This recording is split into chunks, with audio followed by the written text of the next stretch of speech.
It's a favourite tactic of anyone who wants to undermine science. Compile a list of quotes, usually from scientists, and usually taken out of context. Monckton does this, of course, but he also goes a step further. If he doesn't think the quote is convincing enough, he'll simply change it. One of the ClimateGate conspirators here, talking privately, says there has been no global warming for a decade. We cannot explain why. It is a travesty that we can't. The first thing to be suspicious of, if someone throws a quote at you, is the lack of a source. And very few Monckton quotes are properly sourced, which of course makes it harder to see whether they're real or imaginary. ClimateGate, for example, isn't a source. A date and an email reference would be a source. But this one is fairly easy to track down, because the East Anglia University emails are all listed on the net, and there's a search engine to locate particular emails. And this is the famous one from Trenberth that Monckton's referring to. The exact quote is, "The fact is that we can't account for the lack of warming at the moment, and it's a travesty that we can't." Now, if this means the same thing, then why change it? Trenberth, of course, was referring to the energy budget. Monckton thinks he should have been saying something more akin to a key Monckton argument about the lack of global warming for a decade, so presto, Monckton changes the quote to make it comply. Of course, it now means something very different. If you want to argue that it doesn't change the meaning at all, and it still means exactly the same thing, then why change it? Why not tell us what Trenberth actually wrote and let us make up our own minds about the meaning? This is a question I want you to bear in mind as we go through a list of other fabricated quotes. If this was an isolated case, it could be regarded as a sloppy error, but it's part of a pattern of carefully changed and rearranged quotes that pepper Monckton's presentations.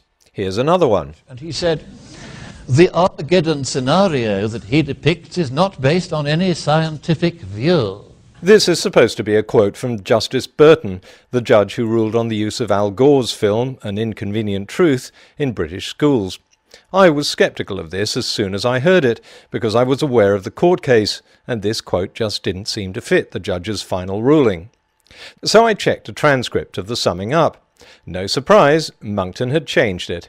This is what the judge actually said.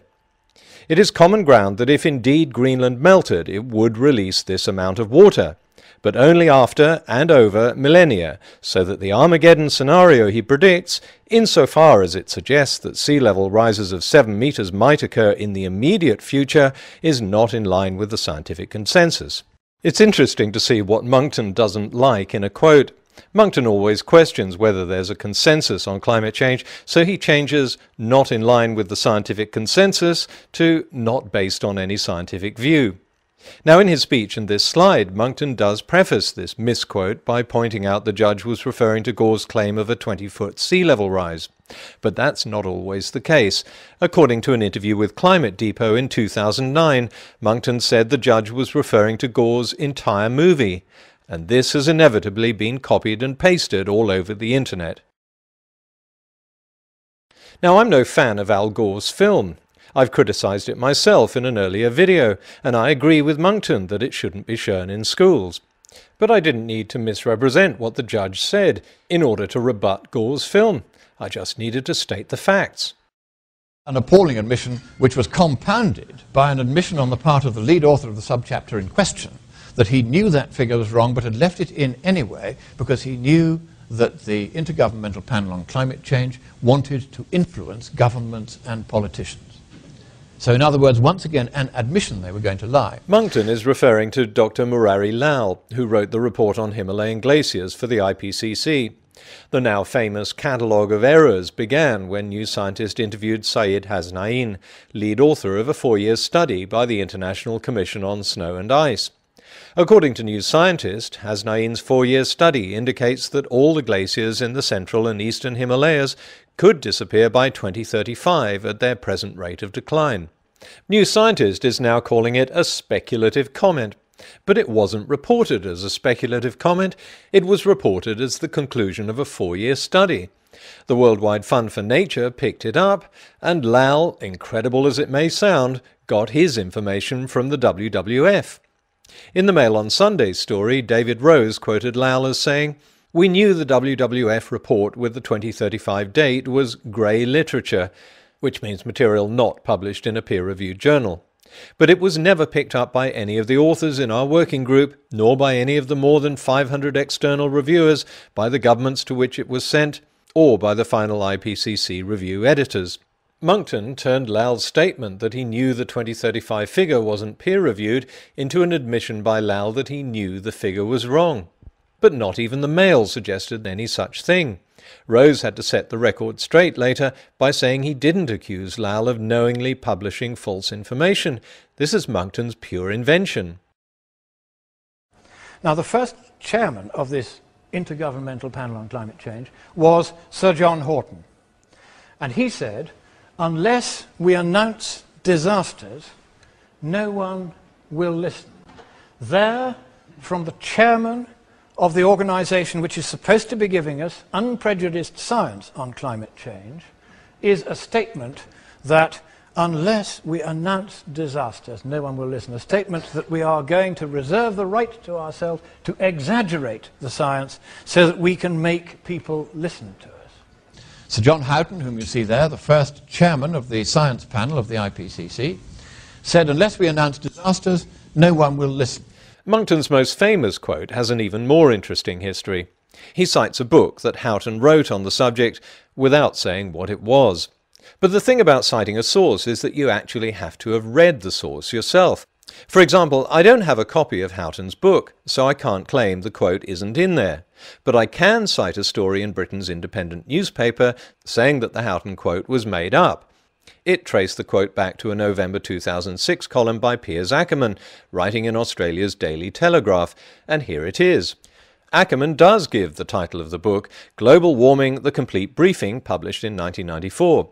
But it's obvious he never read it, and it's obvious Monckton never read it either, because the Independent checked the book and couldn't find the quote anywhere. On February 18th, Ackerman decided that he hadn't got the quote from Houghton's book at all. He'd got it from a Sunday Telegraph article dated September the 10th, 1995. And here it is. And what was the quote? Unless we announce disasters, no one will listen? No. What Houghton actually said was, if we want a good environmental policy in the future, we'll have to have a disaster. And he explained exactly what he meant by that. It's like safety on public transport.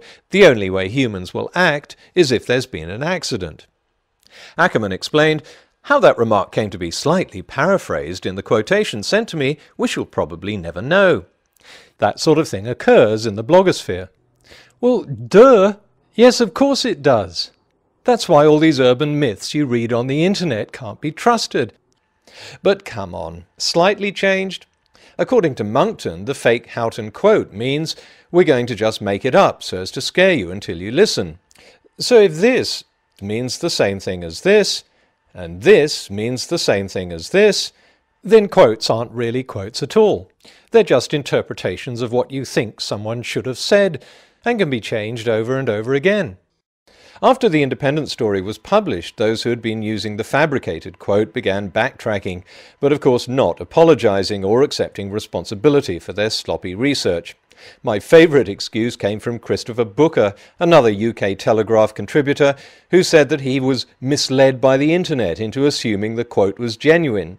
Yes, damn that internet for confusing me and not letting me check a source properly.